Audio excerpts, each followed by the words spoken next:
good morning. Cold morning. It's bloody cold up here. Sun's coming up, as you can see. I say the sun's coming up, daylight's coming. We are on the east coast, so obviously we're going to get the daylight before anyone else in the country, because that's how it works. This side is still very dark. Doesn't look very dark, because all the lights, all the industrial stuff. We're at mark number 2 now. Again, I don't know where I am, so I can't think.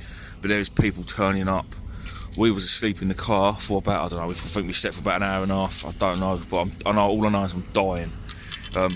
And we sort of kept hearing cars drive past, because you're not really asleep when you're sitting upright, are you? I looked out and there's people filling up, so we quickly jumped out of the car. Luke jumped down the wall and I chucked tripods down to him just so we can get ourselves a bit of a space. But we're talking to a couple of locals. All right, lovely fellas, they both talk funny. But they've both been saying they've been fishing here. One of them's been fishing 8 days in a row. He's even got a wife and a job, but he still manages to go fishing 8 days in a row. I want that job. Anyway, he said it hasn't been great the last 2 days. I think if the last 3 days he's been fishing, he's seen 3 codlins. So yeah, things ain't looking the best. He said it's quite snaggy here too, and to only use 1 rod. So 1 rod it is. Luke's just sitting his up now because he's been talking to the other fella. But yeah, there's someone down this side of me too. Down there, my head top just died. So at the end of, I might be able to turn it on. Yeah, look, it's gonna go off. See them rocks there? At the end of them rocks, it goes off. It's a sheer drop down into the water. So we've got to be careful of that.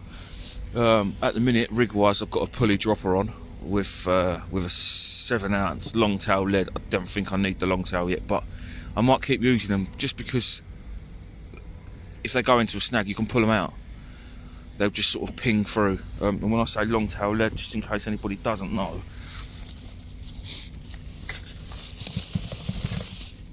that is a long tailed lead, and although they will grip, they're also quite when they get into a snag, look, they just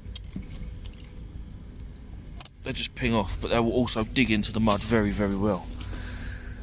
So yes, well look, hopefully we'll see a fish. It is, I cut the video off there. I was saying it is about 6:30, which yes, it is about 6:30 in the morning. We're probably going to be I don't want to leave here much later than 2, because I've got 4.5 hour drive home. It's 4 hours, but with two wee stops on the way, because I drink a lot of Coke and I need 2 wee stops. It's yeah, it's probably going to be about 4.5 hours. So I'd like to be home at a reasonable hour, be able to get in, have a shower, chill out on the sofa for a couple of hours with the kids and the missus and the dog, and then have a decent night's sleep, ready for work tomorrow, as you do. So but we'll see how it goes. We will see how it goes. If I start losing loads and loads of gear, it might be earlier than that, but hopefully one of us, me or Luke, either one of us, I really don't care, just to make it worth the trip. It's us coming up here. Like I say, I'm not both expecting us to catch 20-pounders, but it'd just be nice to see a couple of fish. Even like I say, just one half decent one. £5 and I'll be buzzing, whether it's me or Luke. Obviously more if it's me. In a bit. Well, it's proper daylight now. We can see all of the river. What a place it is. It's a big old venue. There's just no bloody cod in it. Not this morning. Well, I've started warming up a little bit. I still can't feel my toes or my nose. I think my old chap's disappeared as well. My old mate Jeff, but yeah. We are still hopeful. We are still hopeful. We've realised you northern lads are absolute nutters. Fair play to you though. Living the dream. We just got to be hopeful. If and when we see a fish, you will see it too. In a bit. Well, I've brought these back. There's still no fish. To be honest, everyone along this stretch is blanking. Luke's got a few pals that have also travelled up. They're about 600 yards that way. They've had a few, half a dozen. They're fishing really short. Apparently where we are, we can't fish short. We did think about moving, but the thing is, they're only 600 yards up there. So why aren't we getting them?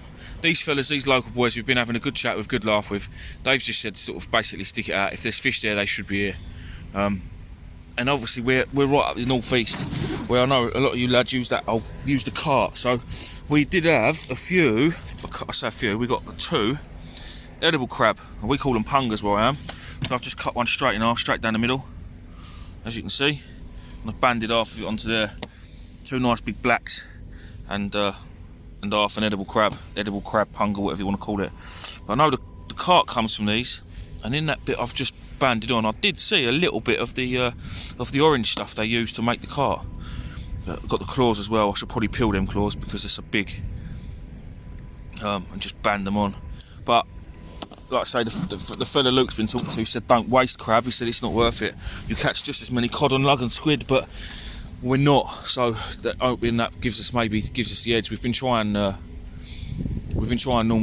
shore crab all through this session, like last night and today, and so far it hasn't obviously helped. We've had a couple of codling.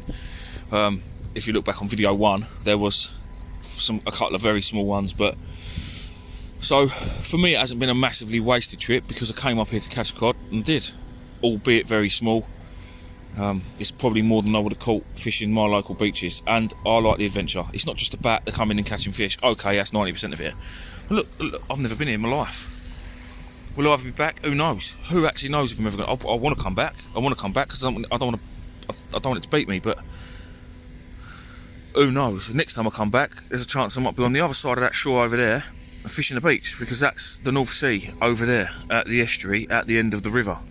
I'm pretty certain that over there is the point. You can just see the point there, and then from that point you can see just, oh, my dirty sausage finger. From that point you can see over there is out to the North Sea. Will we get back? Well, I want to come back. I'll see how I feel when I drive home, because I'm not looking forward to that. But this is a lovely venue to fish. You've got all this room. Rig wise, I've started losing a couple now because the tide run, but rig wise it's just a pulley panel. To be honest, it should have been a bit shorter. Lay that out there so you can see it. I can zoom out. Yeah, it should have been a bit shorter, but just because it helped keep out the snags. But that was what I made for Bristol, I think, when we done the Bristol Channel trip. It just goes to show, you put the hours in, you put the effort in, it doesn't always reward you. Like this year, I know most of you have been following the channel for quite a while, but I've been to Chesil, which is a good 3 hours from my house. Done that twice. We've been to Bristol, which is again a good 3 hours from my house. Done that twice. Don't get me wrong, there's been a few fish caught, but not a lot. It's been pretty pants, if I'm honest.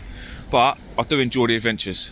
I'd love to get more fish, as would anyone. But yeah, just you can see reports from the day before and they've absolutely smashed it, and then the day you get there, something's changed. It could all be down to just something stupid like air pressure, or it could be that I'm just a noddy angler. Which is probably more the case, but I'll give it my best, and that's what matters, I think. As long as you try, do what you think's right. But I'm rambling, so I'll hopefully we'll bring you back to a fish in a bit. Right guys, desperate times. Yeah, that is a whiting, very small, and that is a little dab. First dab of the year. I'll take it. It's tiny. Look. Now you see it. Now you see it. No, you don't. It is tiny. So I don't know if it is a dab though. It does look, it's a dab because you can see through it. Look, you can actually literally see through a dab, see its guts and everything. But it's got big eyes, and it's got a strange mouth, and it's got teeth. I don't remember having teeth. Anyway, I decided to stick a little scratching rod out, 2-hook flapper with a little 4-ounce lid on it, literally just dinking it 30-40 yards, just to see if I could pick something up on this and save a blank. And I'm happy to catch dabs all day long because I love them. They can get stuffed. I love a dab. In a bit. Right, we're back at venue number 1. Do you know what? I got out of the car this morning after having a little nap, little snooze as you like, and I weren't feeling it. So it was just a bit of a pants day, if I'm honest. It just didn't feel right. Luke felt the same as well.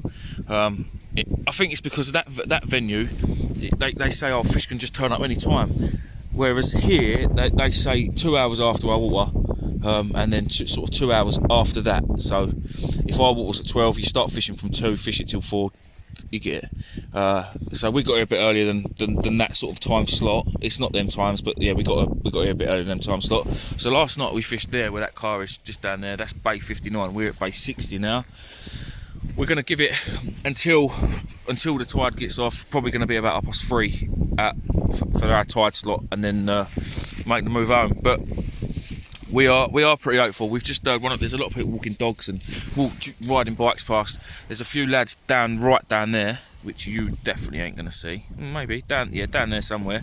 They've had one at about £6, and that came out of the supposed good time slot. So again, we're feeling quite confident. We feel a lot better here. We've just found somewhere that sold hot food.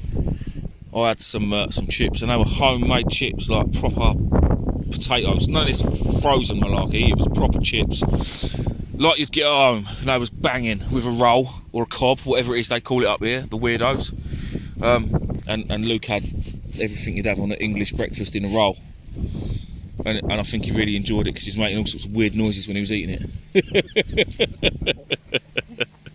But yeah, so hopefully it won't just be a dab and a whiting on this video, guys. Hopefully there will be a cod. So Luke, pull your finger out. In a bit. Well, that's the second video I've done.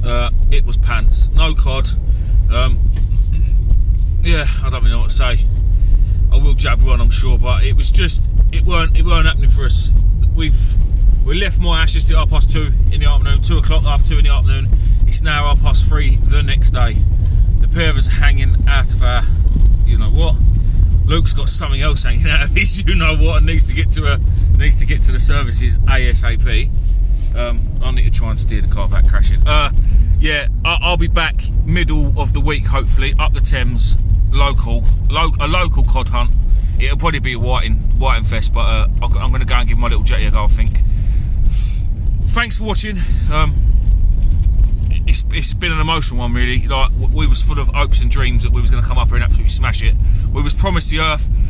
It's not Phil's fault. Thanks again to Phil for all the advice. It's just, we were speaking to a lot of the local lads today, and they can't believe how it's gone, how it's just turned off. Like, it's just gone dead, just completely gone dead. There was one cod caught on it today, £6, and that was it, £6 something. And there was a few anglers about. So yeah, that is that. I will see you on the next one. Don't forget to like and subscribe if you can. I don't normally beg, but yeah, it all helps out. In a bit.